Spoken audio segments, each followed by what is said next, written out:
We have a friend, invaluable. He's my best friend, endowed beautiful. روميو صديقي يحفظ عهد الأصدقاء، يعرف كيف يجابه الأيام.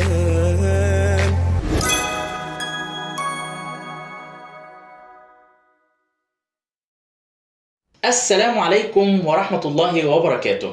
عزيزي المشاهد، حلقة النهاردة هتبقى عن ازاي تختار صحابك. وأول حاجة هبدأ بأحاديث عن النبي صلى الله عليه وسلم. أولا قال رسول الله صلى الله عليه وسلم: المرء على دين خليله فلينظر أحدكم من يخالل. وقال رسول الله صلى الله عليه وسلم: لا تصاحب إلا مؤمنا ولا يأكل طعامك إلا تقي. وأحب أقول لك عزيزي المشاهد إن الصاحب ساحب، يعني لو صاحبك إنسان كويس فطبيعي انت هتبقى زيه، لكن بقى لو صاحبك مش كويس فطبيعي انت لازم وهتكون زيه. وما تقوليش ازاي، ما انا قلت لك عزيزي المشاهد الصاحب ساحب. الله اكبر عليك! ايه الحلاوه دي؟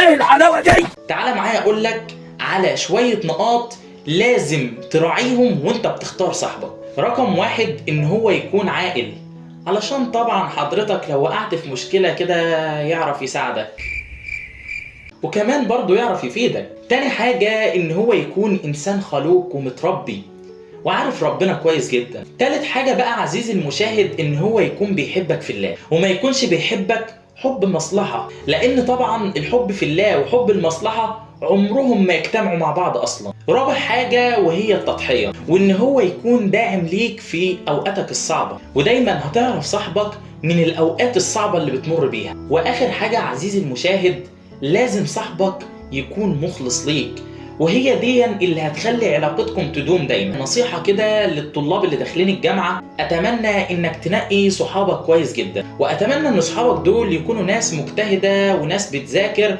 علشان طبعا انت هتكون زيهم. وتاني حاجة كمان ان هم يكونوا ناس عارفين ربنا، واكيد يعني انت هتكون زيهم. وما تقوليش ازاي، ما انا قلت لك عزيزي المشاهد الصاحب ساحب. الله اكبر عليك!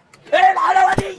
ايه الحلاوه دي؟ وبس، وبكده تكون حلقة النهاردة خلصت، وأتمنى تكون استفدت أي حاجة في أي حاجة.